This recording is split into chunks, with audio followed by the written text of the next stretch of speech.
Шаян ТВ смотри, будешь лучшим ты! Вот именно так всех гостей Международного дома музыки, пришедших на гала-концерт мастеров искусств Татарстана в Москве, встречали наши юные коллеги.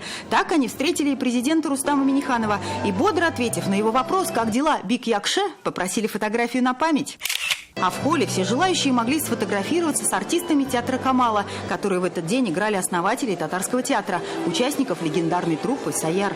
Прекрасные люди, которые действительно любят страну и любят свою малую родину. Я имею в виду татар, которые живут в Москве.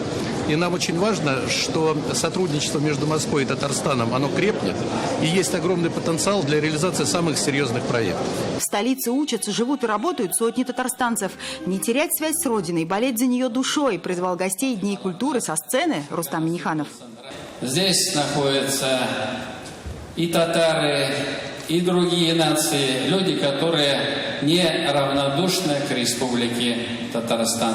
Я, пользуясь моментом, хотел бы сказать вам большое спасибо, что вы вот так к нам относитесь. Указом президента Республики Татарстан. Один из таких сыновей республики, известных, успешных и болеющих за Татарстан, муфти Равиль Хазрат Гайнуддин. Смогли в центре Москвы сохранить Московскую соборную мечеть и построить здесь великолепную, красивейшую, главную мечеть нашей столицы. Празднование Дней культуры Татарстана сегодня переместилось на Майдан Сабантуй. Традиционно в музее-заповеднике Коломенское раз в год звучит громкая татарская музыка и накрываются праздничные столы. Многие москвичи целыми семьями приходят сюда, даже не татары, просто на пикник.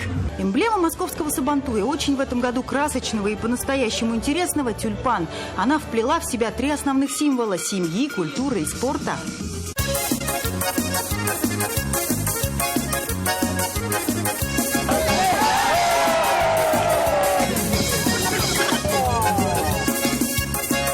Победители конкурсов делились эмоциями.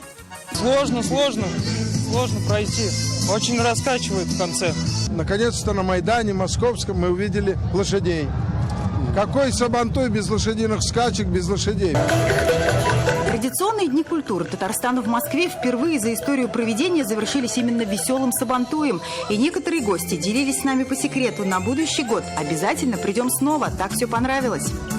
Дина Гзалиева, Матвей Шинкаренко, Александр Ярошов, Марат Закиров, ТНВ, Москва.